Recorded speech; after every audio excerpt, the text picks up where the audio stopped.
Thank you for coming out today. I'm Doug Ruhren, the Garden Curator here at Juniper Level Botanic Garden. The topics we could interpret several ways. I would prefer to focus on evergreen herbaceous perennials as opposed to woody evergreens, but I'm happy to answer questions about any of those. Evergreen is not a family of plants or a genus of plants, it is just a characteristic. You know, we have a deciduous magnolia trying to bloom here, the type that usually causes frost.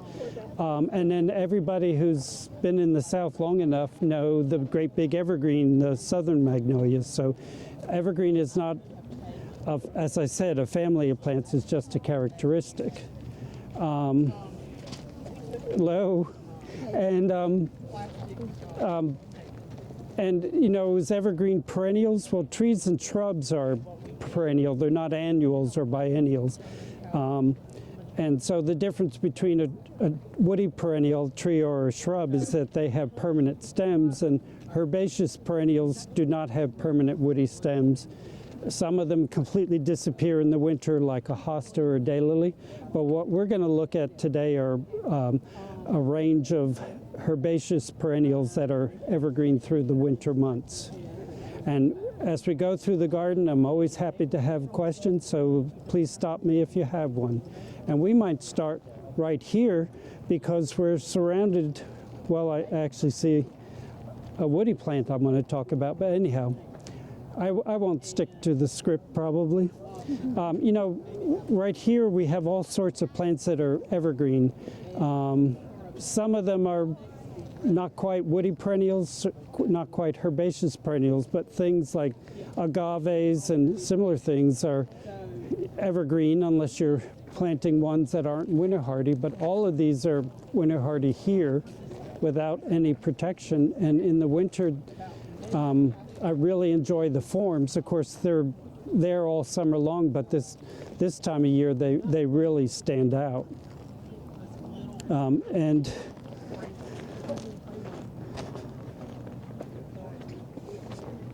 the few palms that are winter hardy here are, if they're winter hardy, they're evergreen.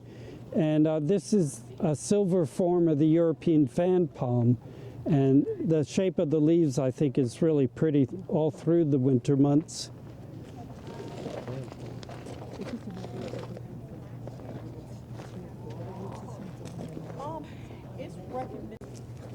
Doug, yeah. Winter hardy. I have several agaves and mangaves that didn't make it. Well, I don't think they're going to make it, but they were, you know, noted as this zone. Yeah. But they turned pretty much to mush. Yeah. And is that because we had such a bitter cold? The question was about some agaves and mangaves that have suffered in the cold weather. The cold we have here, we only went down to 14. Now 14 is cold, but it is still a very mild winter historically for this area because we used to be zone 7B, and in zone 7B I think you can go down to like 5 or 10 degrees for a normal low. So 14, if something's not surviving 14 degrees, it's not really suited to this climate. Now, having said that, the mangaves are hybrids between agave and their close cousin Manfreda.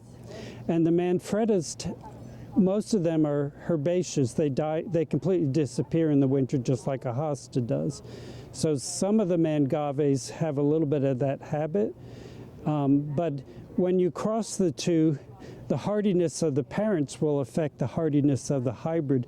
And the oldest mangave hybrids have been made with tropical agaves, and the newer ones that are breeding for cold hardy, they use an agave species that's winter hardy. Now, that's a long answer, but I wouldn't give up on it's in the ground, right? Yeah, I wouldn't give up on the mangave yet because some of them look horrible after a cold spell, but will regrow in the spring. Yes. Okay. And is the agave associated with the sweetener agave, or? Yes, absolutely. Yeah. And tequila. Yeah. And then tequila is always made from blue agave. And what's the bigger group of that? Mezcal. Mezcal is made from any agave. And the previous 2 summers during our open house, we demonstrated the roasting of harvesting of agave and roasting it, which is the first step in making any of those alcoholic beverages. This is one of our North Carolina native palms. This is Sable Minor, which doesn't develop a trunk, but I just think that leaf shape is really exciting in year-round, but maybe especially welcome in the winter garden.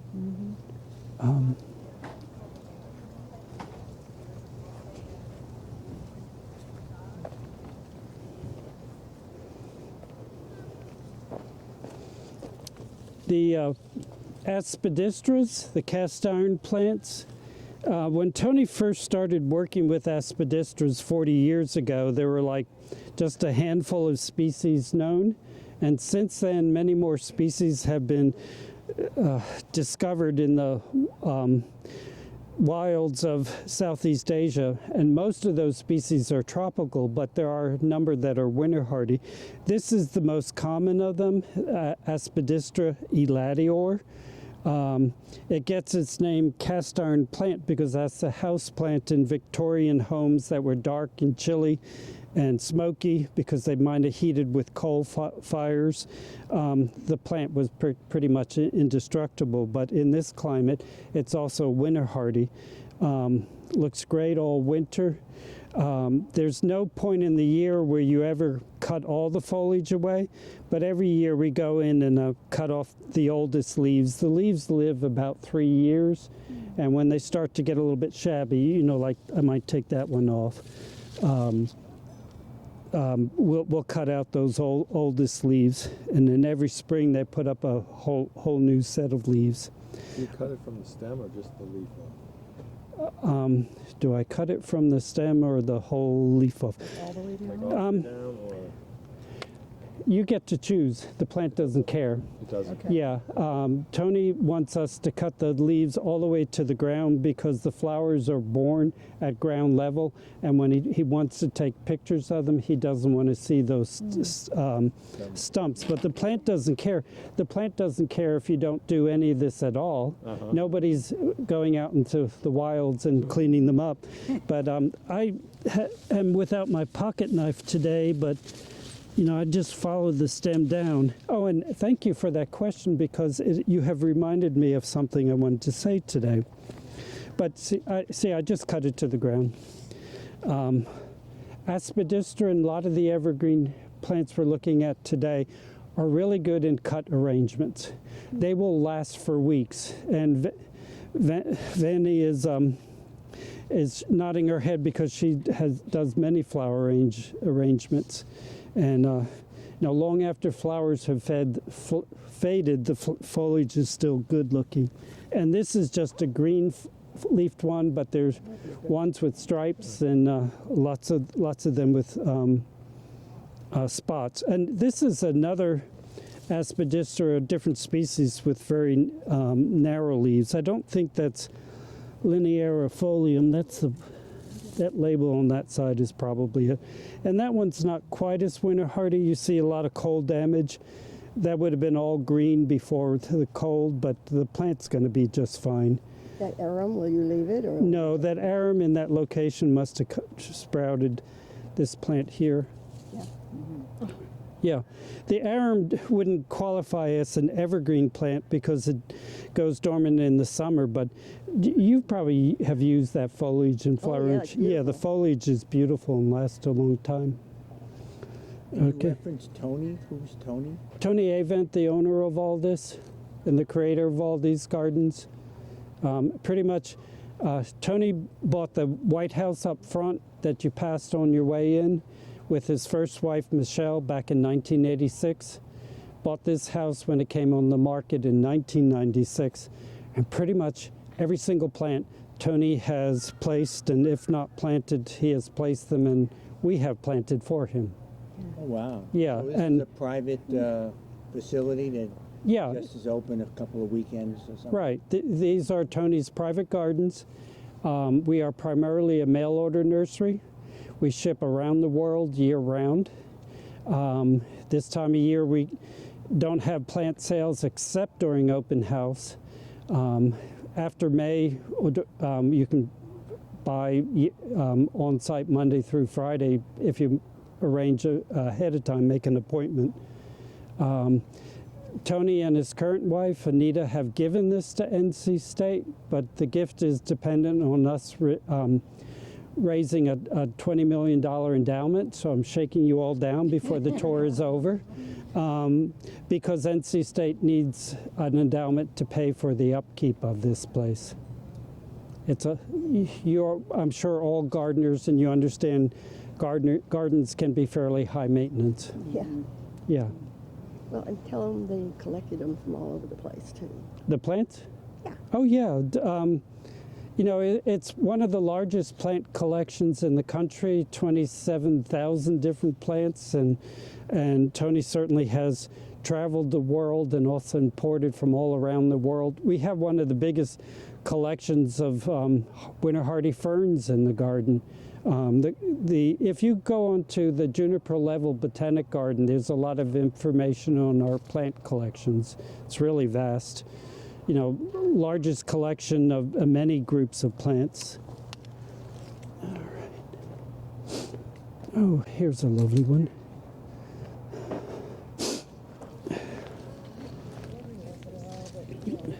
You know, just like many other groups of plants, there's evergreen and deciduous selections. You know, we have evergreen azaleas and deciduous azaleas, evergreen dogwoods and deciduous dogwoods. Well, the gingers, which are not related to the culinary ginger, most of them are evergreen and most of them are very handsome through the winter months. A few species are fully deciduous. You know, the foliage turning brown with the first frost of fall. But this is one of our native species, and huge number of Asian acerums in the garden.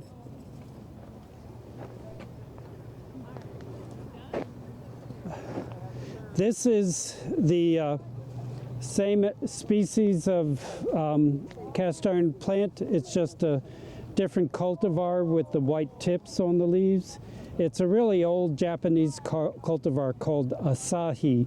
And when the leaves come up out of the ground, they're rolled up. They sort of look like fancy napkins, and they have that white tip. It's really a magical sight when it comes up.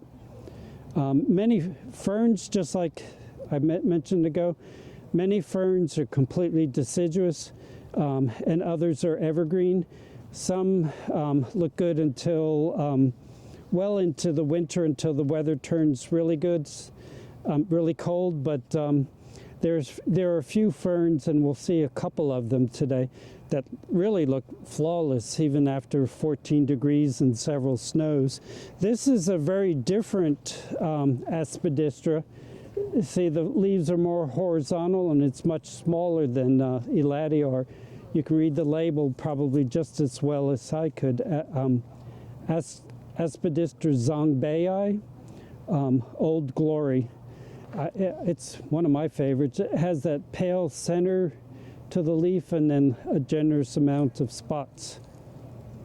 Is there any watering associated with them? Yeah, the gardens are irrigated. But are you asking what do the plants need? The aspidistras are very drought tolerant.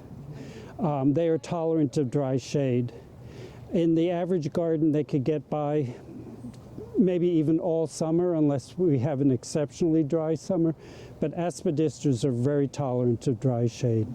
And the rest is underground watering, or you do it above ground? There's an irrigation riser right there. To see it? The black there. And so they're a great big jet of water. But, you know, that was a choice Tony made, that he wanted to create, you know, a Garden of Eden growing conditions. Yeah. Sprinklers, but we read them to be above ground irrigation. Here's a lovely little evergreen ground cover. This is the plant with several very misleading common names. One of them is strawberry geranium. It's neither a strawberry or a geranium, or strawberry begonia. It's neither a strawberry or begonia. It's more closely related to coral bells and foam flowers. It's Saxifraga stolonifera. This is one has real pretty, well, fairly purple underside of the leaf. It's fairly showy in bloom. It's 10-inch tall spray of little white flowers, but you can see the foliage is attractive through the whole year. All right. It's on the other side of the bed, but sort of similar to the cast iron plants are their cousin, the rhodias, and that's with the white margin is a selection of Rhodia japonica. Rhodia japonica it needs the same growing conditions as the aspidistras. It's very drought tolerant. They're slow growing. They take a while to make a big clump, but they're a real easy plant in the garden. It's a small genus, and most people only know Rhodia japonica, and there's hundreds of selections of Rhodia japonica, but there are a few other species. This is Rhodia chinensis, which is like a big version of japonica. Not quite. What is that one? Well, all of our labels, if you look under the QR code, it has the year it was planted. Now that maybe it was exactly this size when it was planted, but most likely not. This was planted in 2019. It was probably coming out of the same size pots as the plants you buy today. Okay. Now this too is aspidistra. This is Aspidistra linearifolia. Now, perhaps some of you are intimidated by the scientific names, but this one's not so hard. Linearifolia means narrow leaf.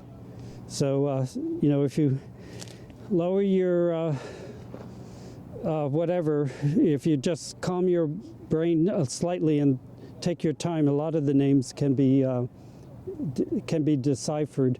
Back here is one of the evergreen Solomon seals. The common Solomon seals are completely deciduous. They often turn a beautiful gold before they turn brown in the fall, but they're close cousins, the Disporums, Disporopsis, are evergreen. They're really very similar. They have the little pendant white bells under the foliage in the spring. They are evergreen. A lot of these evergreen, no, not a lot of them, but some of these evergreen plants put up new foliage in the spring, and it lives a whole year, but by the time their second spring, that's when they start to die away. And because we're trying to keep the gardens tidy, we'll cut them to the ground before they put up new foliage. The plant doesn't care, but the natural life cycle is they have green foliage year round, but that leaf only lasts a year. Quick question. Yes, sir. Do you cut these all the way back? No, we don't. You can do that with some hydrangeas.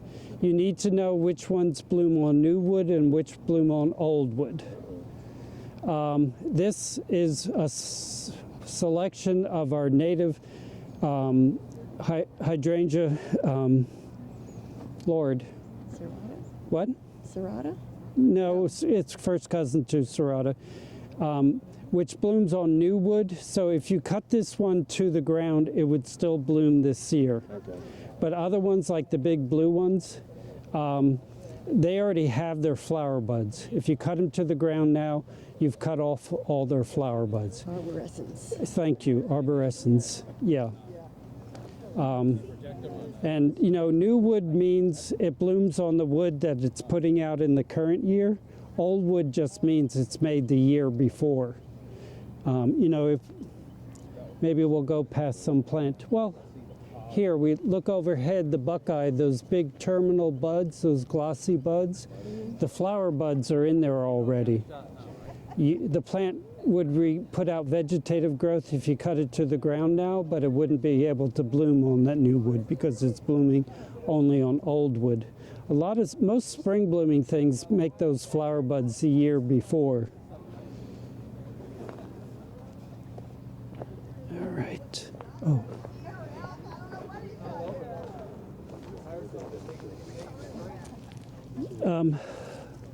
Ruscus, commonly known as butcher's broom, which is probably now an archaic term, but in the old days, when in a butcher shop, they had a big butcher's block and they chopped the meat, and occasionally they had to scour them to clean them.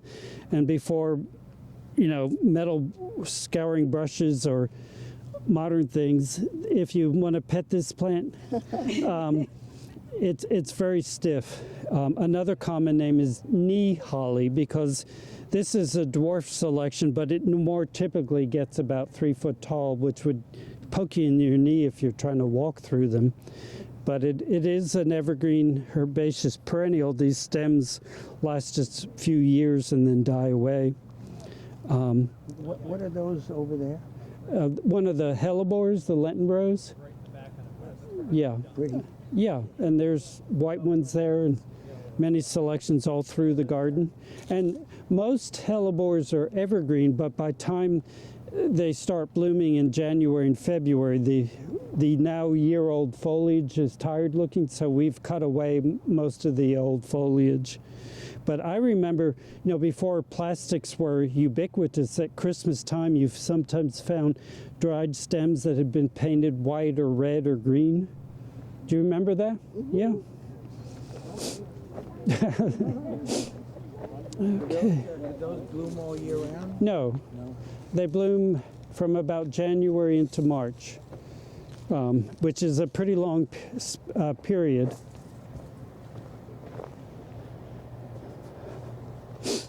Okay. I'll have to wait for these people. We saw a very much smaller asarum, one of the mottled gingers before, but this is a real beautiful one. It's Asarum nobilissimum, meaning very noble, royal crown. And, you know, we'll probably end up cutting this foliage away after it puts up new foliage in a month or two, but it really is a beautiful thing through the winter months. And this is one fern that really looks good even now in early March. It's one of the Dryopteris. It's Dryopteris kinkiensis. And Kinki is a area in Japan, I think southwest Japan, so it's just a place name. But this one, I guess, got a little bit broken up by the snow, but the fronds are still really beautiful. So the ferns vary in their whether they hold up through the winter months. And here's a very different fern. This is one of the tongue ferns. Now, you talk with forked tongue maybe with this cultivar, but the typical tongue fern has well, let me find one. Well, here, the typical tongue fern has an undivided frond like that, so that's their where they get their common names, and they are evergreen. We never cut the tongue ferns.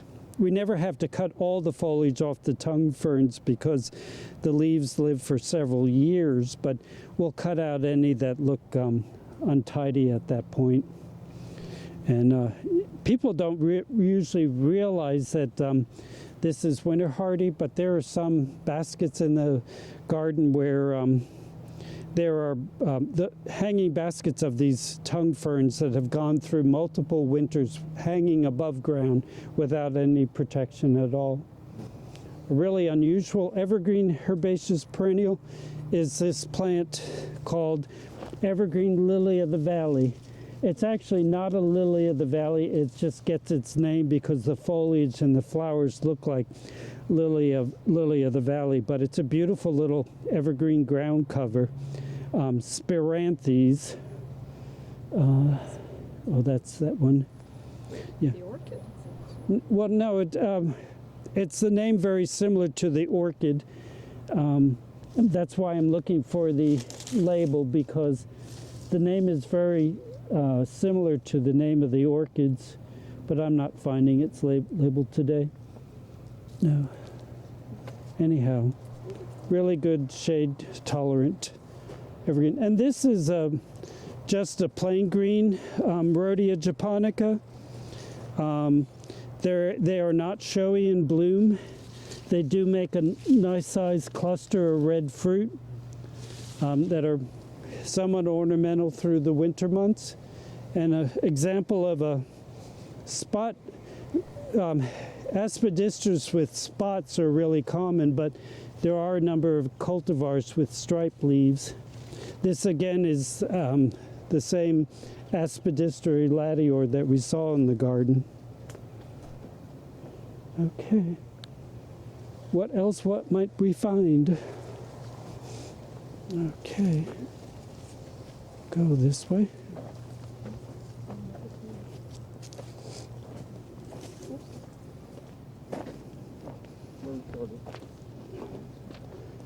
Oh, that's what I'm talking.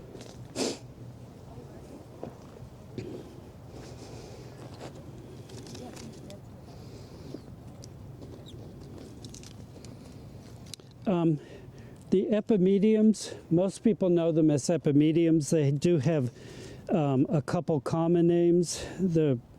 One of them being barren wort, W-O-R-T. Wort is just an old English name for plant. They're early spring bloomers. And just like many of the other plants we've met today, some species are completely deciduous. The foliage turns brown in the fall, and those we quickly cut down. Others look pretty good most of the winter and by now are tired looking. But there are some selections where the foliage is still really handsome. This is Epimedium fargesii, named for an Englishman named Fargus. So I'd be reluctant to even cut this down, but if you did, it wouldn't set the plant back. But they're another shade-tolerant plant. It's one that the deer usually leave alone and is also very tolerant of dry shade.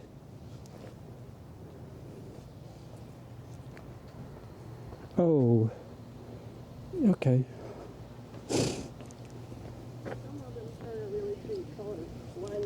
Yeah.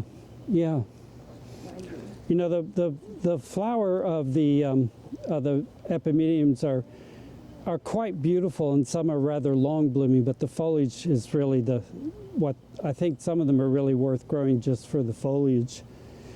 This is another fern that's very evergreen. It's a Dryopteris, believe it or not, like that Dryopteris kinkiensis we saw a moment ago. That's Dryopteris sieboldii, named for Siebold, who was a German plant collector in Japan in the mid-1800s. We only ever cut away fronds that have gotten unsightly, like I see one that we could cut away today. Yeah, that one. Yeah. Yeah. Probably that one too. And we don't often think of irises as being evergreen. The genus Iris numbers of about 500 species. Some are completely deciduous, a few are evergreen. Obviously this is one that doesn't mind growing in a shady spot. Some others grow in full sun. Some, thrive in the wettest spots, even growing in standing water. Others have to be so dry. This is Iris japonica. And despite being Iris japonica, it is not the Japanese iris, which is Iris insata. But the reason why there is so much of it is because it's a quick spreader. It has flowers in very early spring, early enough that sometimes they get destroyed by a late frost, but when they don't, they're really beautiful in bloom. And the evergreen foliage is pretty through the winter months, well, year-round, being evergreen. This is one of my favorite ferns, but obviously not too good by late winter, but most of the winter this is really beautiful foliage. Has the common name of upside down fern. I haven't figured out why. It's arachnoides. Standicii, that's right. It's slow to make a big mass, but it just gets better every year. We'll completely cut all that foliage off. Some things we leave until after open house, and then starting tomorrow we'll start finish the winter cutbacks. Okay. How many of you are employed to take care of it? Far too few right now. What's that? Far too few right now. No, we've had as many as 10, 12 gardeners working at one time in the garden, and we're down to about 5. Buy thousands of dollars worth of plants today, and we'll probably maybe hire another gardener. Yeah, the nursery supports these gardens. So nursery sales, whether they're good or bad, affects the garden and its maintenance. Yeah. You can also volunteer. Yeah. We love volunteers. Yeah. Oh, and evergreen doesn't necessarily have to be green. You could grow this blackleaf mondo grass. That's an Ophiopogon, just like the mondo grasses we grow as a ground cover, but that is ever black. Okay. Oh, this is something. Looking a lot like a Liriope and Ophiopogon, this is actually an orchid, one of the few cymbidium orchids that's winter hardy. And there's its flower bud. They bloom really early. They'll be slightly above the foliage, but the foliage is evergreen. And even now, I don't think we'd ever need to cut that foliage back. It looks good year round.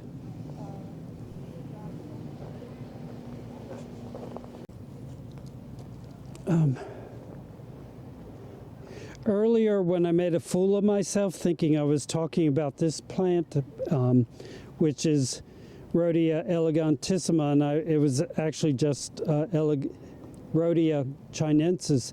This is elegantissima, and this is a relatively small plant, but the best plants are not near here right now. But just this really broad foliage. I love the fact that it has this paler center to the leaf. And the other clumps, is all the soil is covered by a huge volume of foliage. It's in full bloom.